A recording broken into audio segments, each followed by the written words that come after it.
Hello दोस्तों, तो ये भी रेसिपी ये टोस्ट ये भी मेरे किसी सब्सक्राइबर के कमेंट पे मैंने बनाया है। मैं पूरी कोशिश करती हूँ जितनी भी कमेंट रहती सब पे वीडियो बनाती हूँ, पर धीरे धीरे जैसे जैसे सबकी बारी आएगी वैसे वैसे वीडियो बनाती जाऊँगी। तो ये है टूटी फ्रूटी टोस्ट। तो ये टोस्ट कैसे बनेगी और मैं आज काउंटर पे सामने गूंदूंगी।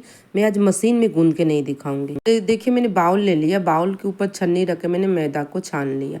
लगभग आप देखेंगे तो टोस्ट एक ही तरीके से गूंदे जाती है, लगभग ब्रेड बनाई जाती है, पर रेसिपी अलग होती है, सबकी करने की तरीका अलग होती है, ये जरूर अंतर होता है। तो मैंने यहाँ नमक डाल दिया, ईस्ट डाल दिया, शक्कर डाल दिया। अच्छे से इसे छान लूँगी, फिर जितना भी शक्कर होगा ऊपर चाहे जो भी होगा ऊपर डाल देंगे, लेकिन इसे अच्छे से मिक्स करके मैं रख लूँगी। और यहाँ मैं गूंद के काउंटर पे दिखाऊंगी। कभी भी पानी गुनगुना लेना। अगर आपका ना ड्राई ईस्ट है, एक्टिव ड्राई ईस्ट है, इंस्टेंट एक्टिव ड्राई ईस्ट, तो आप डायरेक्ट गूंद सकते हैं। लेकिन इंस्टेंट नहीं है, केवल एक्टिव ईस्ट है ना, तो उसे कैसे किया जाता है आप कमेंट करना, बता देंगे। उसको शक्कर में डाल के गुनगुने पानी में डाल के उससे एक्टिवेट कराया जाता है, तब जाके वो बनता है। लेकिन उसको फूलने के लिए रख दिया जाता है तो फूलता है, तब जाके गूंदा जाए। लेकिन मैं हमेशा रखती हूँ इंस्टेंट एक्टिव ड्राई ईस्ट, क्योंकि मेरे को ना फटाफट इतना टाइम नहीं रहता। मुझे सबसे आसान रहता कि ऐसे डालिए और गूंदिए, कुछ भी नहीं होता। तो देखिए मैं पूरा अच्छे से मिक्स करने के बाद मैंने तेल डाल दिया, और थोड़ा सा तेल मैं यहाँ काउंटर पर डाल दी, थोड़ा सा तेल मैंने बगल में रख दी। अब मैं पूरी आपके सामने गूंदूंगी शुरू से लेके आखिरी तक। मैं ना मशीन में गूंद के नहीं दिखा रही हूँ। मैंने बोला कितने नए सब्सक्राइबर हैं, कितने नए व्यूवर हैं, तो उनको जानकारी नहीं होगी, तो इसलिए मैं हाथ पे गूंद के दिखा रही हूँ। और जैसे मैं गूंदूंगी ना सेम आपको वैसे ही गूंदना है। या लादी पाव हो, या ब्रेड हो, या टोस्ट हो, कुछ भी गूंदना हो। अगर ब्रेड में बेकिंग में गूंदने का जो काम हो वो वैसे ही किया जाता है। तो देखिए बीच बीच में थोड़ा थोड़ा करके मैं तेल डालूंगी। कम से कम 7 से 8 मिनट तो आपको गूंदना पड़ेगा, घड़ी से बता रही हूँ। नहीं तो आपको विंडो टेस्ट करने आता है तो सबसे बेस्ट विंडो टेस्ट करिए, वो सबसे अच्छा रहता है। तो जैसे मैं दिखा रही हूँ ऊपर खींच के ले जाना। तो लगभग मुझे 5 से 6 मिनट हो गया है।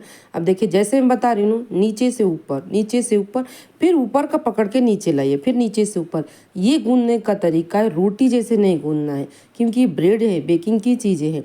तो इसमें ग्लूटन कैसे लाना है, इसलिए ऐसे किया जाता है, लचीलेपन लाना है। तो देखिए मैं यहाँ विंडो टेस्ट करके दिखा रही हूँ आपको। जब आर पार उंगली दिखे ना तो समझिए कि मेरा बनके ये डो रेडी हो गई है। तो यहाँ बीच में मैं डाल दूंगी टूटी फ्रूटी। तो मेरी टूटी फ्रूटी फ्रिज में रखी थी तो थोड़ी सी ड्राई हो गई थी, तो गुनगुना पानी में मैं 2 मिनट के लिए रख दी थी, फिर उसे छन्नी में डाल के छाननी थी। तो ड्राई हो गई थी, बहुत कड़क हो गई थी, इसलिए मैंने उसे सॉफ्ट कर लिया। तो थोड़ी सी इसकी कलर लाइट हो गया। अब मैं यहाँ बीच बीच में तेल लगा के हाथ में इसे अच्छे से एक डो बना लेंगे।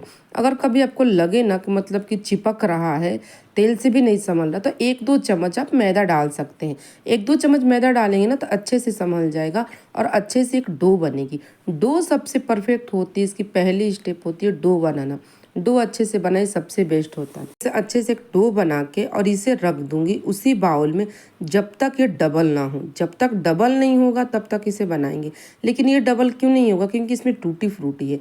डबल नहीं होगा लेकिन थोड़ी सी फूल जाएगी। अगर मैं घड़ी से बताऊँ ना तो गर्मी के दिन में आधा घंटा और ठंडी के दिन में 1 घंटा। तो जैसे ही होता मैं आपको दिखाती हूँ। तो मैंने काउंटर को अच्छे से साफ कर ली, थोड़ी सी मैदा ले ली, थोड़ी सी मैदा लगने वाली चिपकेगी। तो ये देखिए फिर भी मेरी फूल गई थी, क्योंकि मेरी बारिश तो हो रही है लेकिन अंदर गर्मी है यहाँ पे। तो थोड़ी सी मतलब ज़्यादा नहीं, मैंने आधा पौना घंटा मैंने रखा था, तो ये मेरी फूल गई है। तो फिर मैं इसे ले ली। अब मुझे कुछ नहीं करना, धीरे से इसके एयर निकालना है हल्के हाथों से। उसके बाद क्या करेंगे ना, इसमें 2 पार्ट कर लेंगे। 2 पार्ट करके मैं कैसे पहले बनाऊंगी, मैंने पहले भी डाला है टोस्ट की वीडियो, वैसे ही सेम तरीके होती है, लेकिन सबके अलग अलग होती है, मेजरमेंट अलग होती है, क्वांटिटी अलग होती है। तो उन्होंने पहला देखा था मेरा टोस्ट, तो उन्होंने कमेंट किया था 2 टोस्ट के लिए, एक टूटी फ्रूटी के लिए, एक जीरा के लिए। तो मैंने फिलहाल लाई हूँ टूटी फ्रूटी के लिए, फिर जीरा में बाद में लाऊंगी, क्योंकि धीरे धीरे सबके कमेंट पर मुझे काम करना पड़ता है। तो जैसे जैसे लोग कमेंट करते हैं वैसे वैसे मैं काम करती हूँ, वैसे वैसे आप लोगों की फरमाइश पे रेसिपी लाती हूँ। तो ये देखिए मैं इसे अच्छे से एक डो बना ली, और इसे एक लॉक बनाना है। लॉक बना के लंबा जैसे लोफ होता है ना, वैसे इसे लोफ बनाना है। मैंने ओट्स की रेसिपी डाली, पूरी हेल्दी है। आप वो रेसिपी उठा के सेलिंग कर सकते हैं, इतनी अच्छी। पहले एक बार घर में बना के देखिएगा, कोई नहीं बोलेगा कि आटे से और गुड़ से बनने वाली है। इतनी अच्छी और इतनी टेस्टी हेल्दी कुकीज घर पे बन जाएगी। आप न्यू व्यूअर है तो मेरी जाके 2-4 वीडियो ऐसी देखिए कि कौन सी इतनी अच्छी ओरिजिनल है। और लादी पाव तो लोगों को बहुत पसंद आती है। अगर आपको बेकिंग में कुछ और सीखना है, न्यू व्यूअर है, कुछ और सीखना है, तब कमेंट कर सकते हैं कि मुझे ये सीखना है। तो जैसे जैसे मेरे व्यूअर की सब्सक्राइबर की कमेंट आती है मैं उसी पे काम करती हूँ। जैसे अभी बहुत से ऐसे कमेंट आई हैं, उनकी लाइन लगी हुई है, तो मैं वैसे वैसे काम करूँगी, वैसे वैसे रेसिपी लाऊंगी। तो ये देखिए इसे लंबा लंबा एक लॉक बना देना, जैसे मैंने दिखाया ना वैसे ही लंबा बना। ऐसे मैं दूसरा भी बना लेती हूँ। तो वैसे भी दूसरा बना के मैं रेडी कर देखिए। अब मैं इसे फूलने के लिए रख दूंगी। तो देखिए आधा घंटा बाद ये डबल हो गया है। तो डबल होने के बाद मैं इसे बेकिंग के लिए डालती हूँ। तो ये बेक होके आ गया। पर बेक होने के बाद भी ना मैं फिर रख दी थी उसी में ओटीजी में रात भर के लिए। मैंने रात में बेक किया था। सुबह में इसकी कटिंग करूंगी। इसको जितना टाइम देंगे ना, मतलब कि ड्राई होने के लिए, टोस्ट बोली ब्रेड नहीं, उतनी अच्छी सी कटिंग होती है इसकी। तो मैं रात भर ओटीजी में ही छोड़ देती हूँ कि बाहर ना बारिश के मौसम में ना हवा लग जाएगा, इसलिए मैं ओटीजी में छोड़ दिया। अगर आपके पास टाइम है, दिन में बना रही हैं, तो 4-5 घंटा कम से कम पूरी अच्छी तरह से ठंडी हो जाएगी, तब इसकी कटिंग करें। इसके बाद ये टोस्ट बने। और घर में इतनी अच्छी टोस्ट बनेगी ना। पर एक भी याद रखिएगा ये भी बात कि आधा इंच से ज़्यादा नहीं, और एक ही साइज़ की कटिंग होनी चाहिए। इतनी अच्छी कटिंग होनी चाहिए कि मार्केट वाला भी फेल हो जाए। मेरे पड़ोसी एक है, वो अक्सर मेरी बेकिंग की चीज़ खाती हैं, पर वो जब बोली टोस्ट घर में, मैंने बोला हाँ घर में टोस्ट बना है, तो यकीन नहीं कर रही थी। तो चलिए फ्रेंड, कमेंट करके बताइए कि ये रेसिपी आपको कैसी लगी। और हाँ, ये भी बताइएगा कि अगली रेसिपी क्या लाऊंगी। तो ये देखिए कितनी अच्छी मेरी टोस्ट कट की रेडी हो गई, और एक साइज़ की, एक बराबर। तो मैं क्या करूँगी, पूरे कट कर लूँगी। दोनों कट करने के बाद मैं ट्रे में लगा लूँगी। और ट्रे को ना मैं बार बार धोती नहीं हूँ, बस पोंछ लेती हूँ, टिश्यू पेपर से साफ़ कर लेती हूँ। जितना धोएंगे, जितना इसमें स्क्रैपर लगेगा ना, उतनी ये ख़राब हो जाएगी। तो इसलिए मैं कम धोती हूँ, बस पोंछ लेती हूँ इसे टिश्यू पेपर से, क्योंकि बहुत जल्दी रोज़ बेकिंग का काम होता है, तो ये इसलिए मैं नहीं करती। इसे अच्छे से सेट कर देंगे, हो सके ना तो एक ही में सेट कर दीजिए। जो छोटा छोटा है ना उस साइड में रख दीजिए, बाद में ऊपर से कर दीजिए।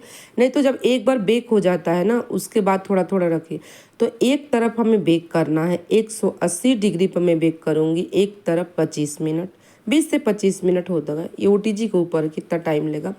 और एक तरफ बेक करूँगी, एक तरफ बेक कर लीजिए, फिर उसे ओटीजी में से 25 मिनट लगाने के बाद बाहर निकाले, फिर उसे पूरे पलट दीजिए टोस्ट को। फिर उसके बाद दूसरे तरफ बेक करिए 20 से 25 मिनट, मतलब जब तक कलर ना आया, अच्छी खासी कलर आएगी तब तक आपको ये बेक करना। मैंने इसकी जब ब्रेड यानी लोफ बनाई थी, तो मैंने बेक किया था 200 डिग्री पर, बोथ कॉइल पे, सेंटर एक पे। पर देखिए आपकी कॉइल मैंने बता दिया, मैं ये भी लिख देती हूँ कितनी कितनी लीटर की कितने डिग्री पर आपको बेक करना है। तो मैं ये भी लिख दूंगी कितने लीटर की होगी। मेरी जो है ना, मेरी है 40 से ऊपर की, 40 लीटर से ऊपर की मेरी ओटीजी है। तो इसलिए मैं 200 डिग्री पर बेक करती हूँ। मैंने इसकी पहले लोफ बेक करी 200 डिग्री पर, इसे बेक करूँगी 180 डिग्री पर लगभग 50 से 55 मिनट मेरे को टोटल लगी हैं। एक तरफ 25 मिनट, एक तरफ 25 मिनट, ये मानिए कि जब तक इसकी कलर ना आए। तो चले मैं बेक करने के बाद आपको लाती हूँ, फिर दिखाती हूँ। तो ये देखिए बेक होके मेरी फटाफट रेडी हो गई। कितनी अच्छी कलर आ गई। और जब बेक होती है तो साइज छोटी हो जाती है, तो पूरे आ जाती है, जो छोटी छोटी थी वो भी आ जाती है। तो फ्रेंड कमेंट करिएगा और बताइएगा कि ये वाली टोस्ट आपको कैसी लगी। और हाँ, जिसकी कमेंट तो वो तो ज़रूर बताइएगा कि आपने मेरे से कमेंट किया था कि ये रेसिपी लाइए, तो मैं ला दी। तो चलिए अब कल मिलते हैं नई रेसिपी के साथ।